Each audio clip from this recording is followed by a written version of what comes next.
qu'importe la situation que tu traverses, qu'importe que tu sois dans l'église ou pas, qu'importe le nombre d'années que tu as fait dans l'église, nous sommes porteurs d'un message d'espérance pour toi et pour ta famille.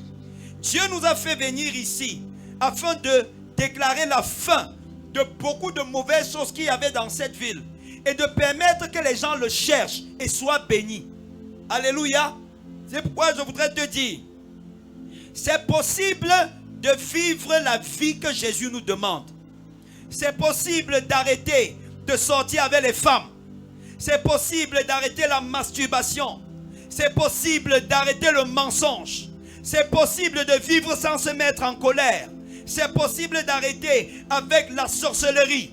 C'est possible d'arrêter avec l'alcool. C'est possible d'arrêter avec la cigarette. C'est possible d'arrêter avec la drogue. C'est possible d'arrêter avec les jeux de hasard.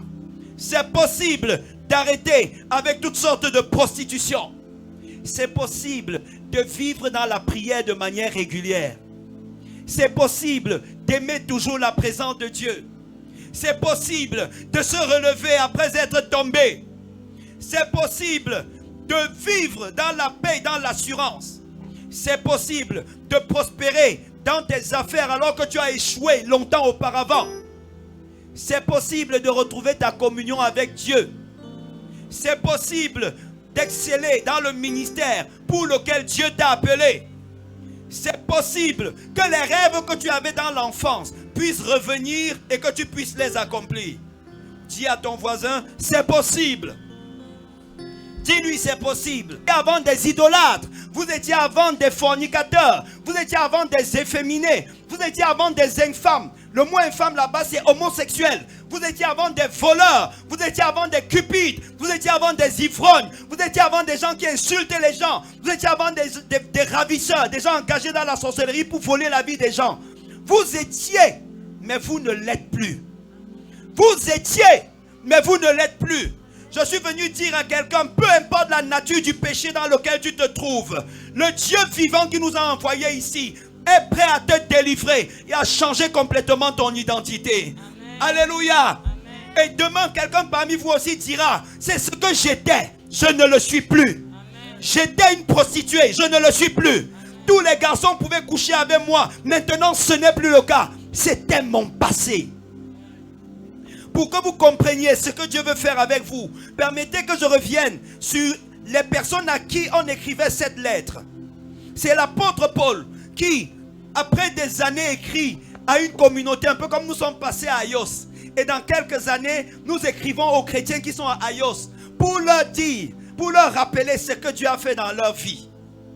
Et l'église de Corinthe, la ville de Corinthe, où était cette église? C'était une ville qui ressemblait un peu à Aïos.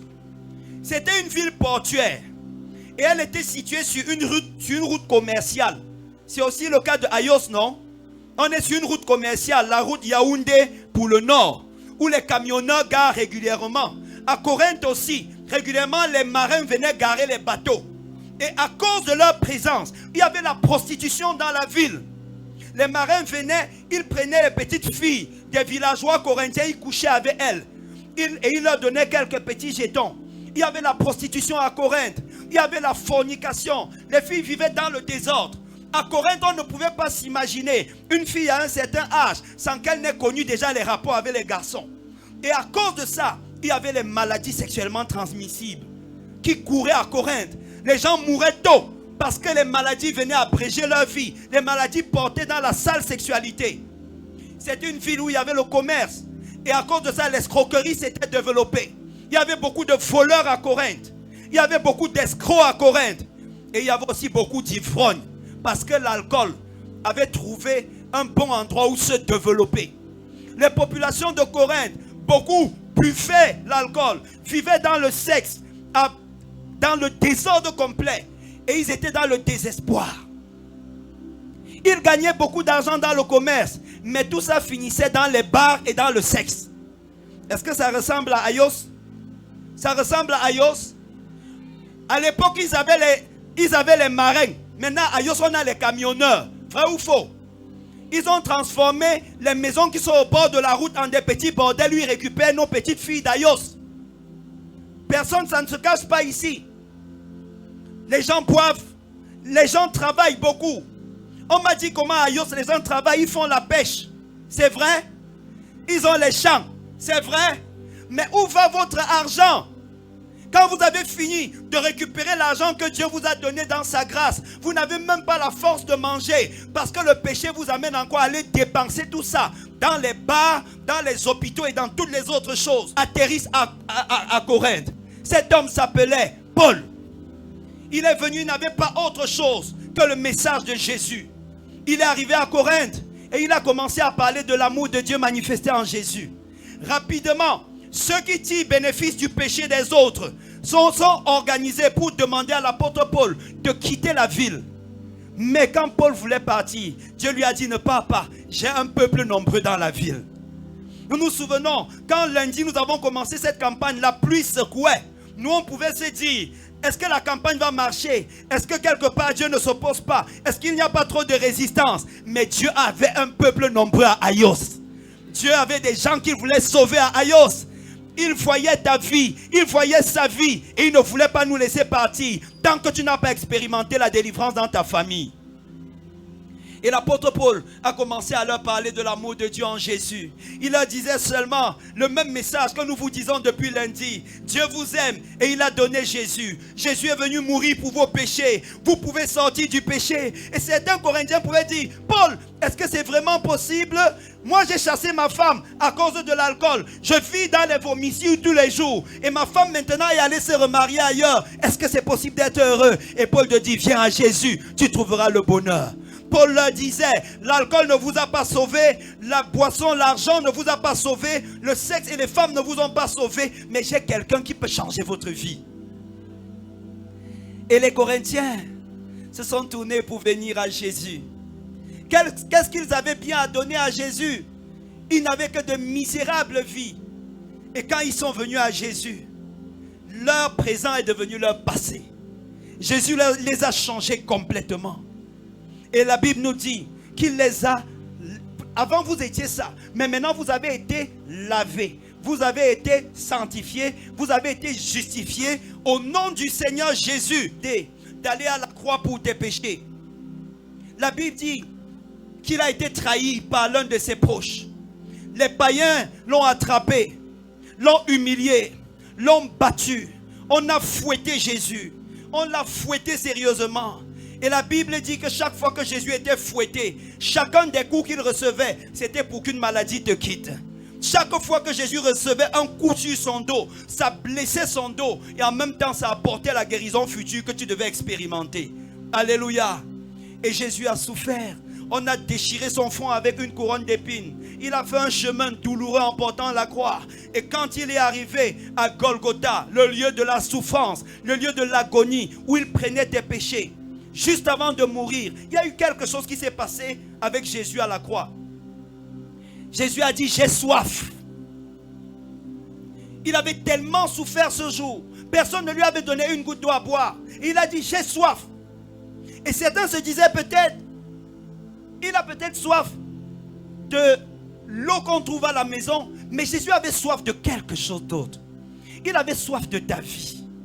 Il avait soif de voir un changement dans ta vie. Il avait soif de voir ta guérison. Il avait soif de te voir enfin heureux. Il avait soif de te voir partager le paradis avec lui à la fin des temps. C'est de ça que Jésus avait soif. Et vous savez ce qu'on a apporté à Jésus pour combler sa soif?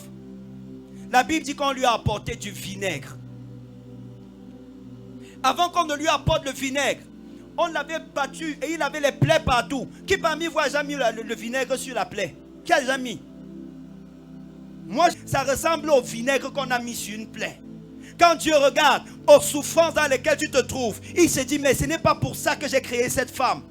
Quand Dieu regarde les péchés dans lesquels tu es, tu n'arrives pas à sortir. Il dit: mais elle peut être meilleure que ça. Pourquoi elle vit dans cette tristesse? Pourquoi elle marche dans cette saleté? Sa vie peut être différente. Mes frères, tout ce que les hommes ont trouvé de bon à donner à leur sauveur, c'était le vinaigre. Et je vois beaucoup, nos vies sont comme du vinaigre. Les Corinthiens sont venus avec les vies pleines de vinaigre, d'impudicité, avec les vies pleines de saleté, avec les vies pleines de prostitution, d'ivrognerie et de toutes ces choses. quand Jésus a pris le vinaigre. C'est la dernière chose, le dernier repas, la dernière boisson que Jésus a pris, c'était le vinaigre là. Après, la Bible dit qu'il a dit tout est accompli et il est mort. Vous avez apporté du vinaigre à Dieu. Votre vie est comme du vinaigre. Vos péchés sont comme du vinaigre. Vos souffrances sont comme du vinaigre. Mais en échange, regardez l'amour de Dieu. Au lieu de se rebeller, de se fâcher, de vous punir comme vous méritez, il a plutôt donné son sang. Hier, le pasteur Julio parlait de l'agneau de Dieu qui enlève le péché du monde. Pour que le péché soit ôté de ta vie, il a fallu que le sang sorte du côté de Jésus. Il a fallu que la vie de Jésus soit donnée à ta place. Quand nous n'avions que du vinaigre, Jésus avait son sang. Et c'est avec ce sang qu'il a lavé les péchés des Corinthiens. Il dit, mais vous avez été lavés. Vous avez été lavé par le sang de Jésus. Si ce soir, tu viens à Jésus, Jésus va laver ta conscience. Il va purifier ta conscience. Beaucoup de péchés qui t'empêchent d'être heureux, épanoui. Vous savez, le péché paraît sucré quand on le commet. Mais quand on a fini, notre conscience nous reproche. C'est vrai, n'est-ce pas? Le plus dangereux policier, qu'on ne peut pas corrompre, c'est sa conscience. Vous pouvez corrompre les policiers, corrompre les magistrats, mais votre conscience vous rappelle toujours les enfants qui ont été avortés, les personnes qui ont été empoisonnées, l'argent qui a été volé. La voix de la conscience est toujours en train de te dire, j'ai vu ce que tu as fait, j'ai vu ce que tu as fait ça à tel, tu es malheureux, tu payeras pour ça. Et Jésus veut laver ta conscience ce soir. Jésus veut laver complètement ta conscience par le sang qui est sorti de son côté. Il dit, vous avez été lavés, vous avez été sanctifiés. Là, désormais, la vie de Dieu va commencer à couler en toi. Alléluia. Et il dit enfin, vous avez été justifiés. Au nom du Seigneur Jésus. C'est quoi être justifié? C'est que Dieu te déclare juste.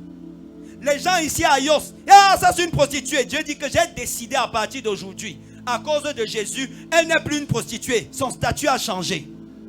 Je vais enlever les vêtements de voleur sur sa vie et je vais lui donner les vêtements de sainteté au nom de Jésus.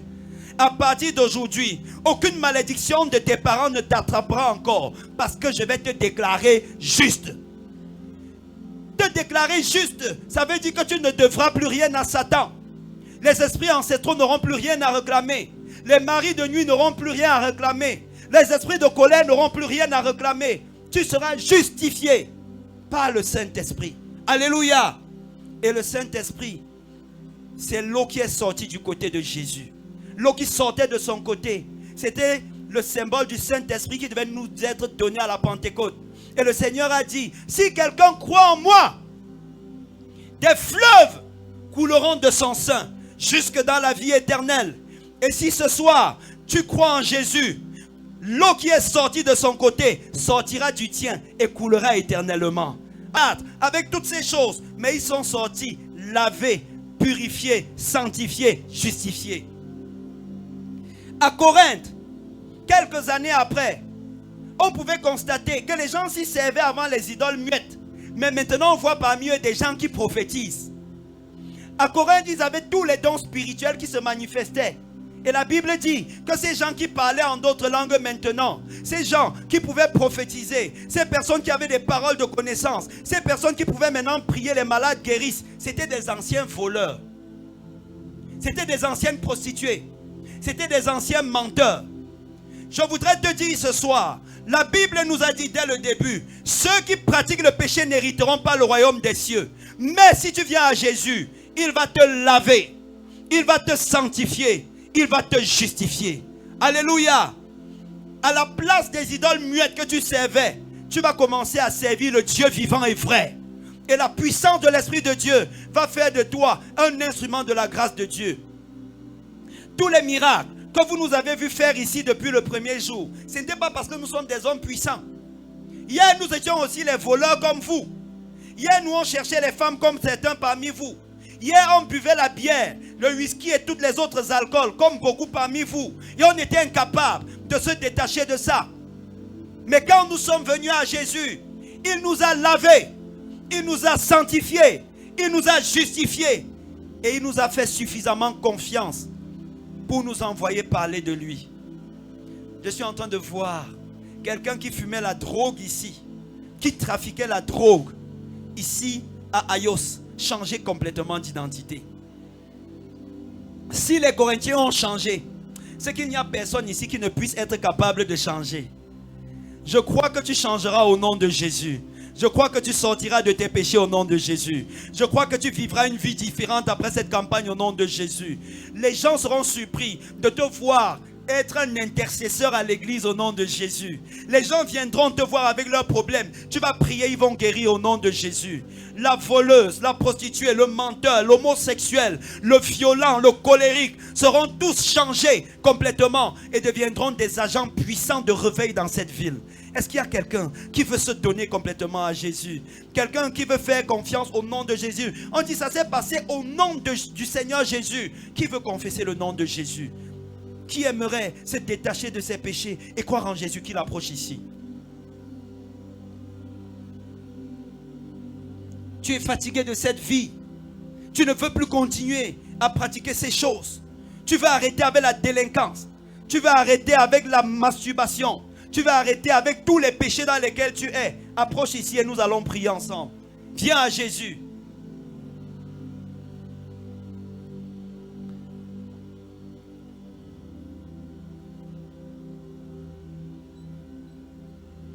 Mais vous avez été lavés. Approchez, approchez. Vous tous qui voulez mettre fin à la vie de péché. Certains ont couru dans l'église en croyant qu'ils devaient être sauvés. Ils ont pris la première communion, deuxième communion, quatrième communion et ils sont toujours dans leur péché. Ils chantent à la chorale mais ils sont toujours dans le péché. Ils sont confirmés mais ils sont toujours dans le péché. Jésus a dit venez à moi. Il n'a pas dit venez à l'église. Si vous venez à Jésus, il va vous délivrer de vos péchés.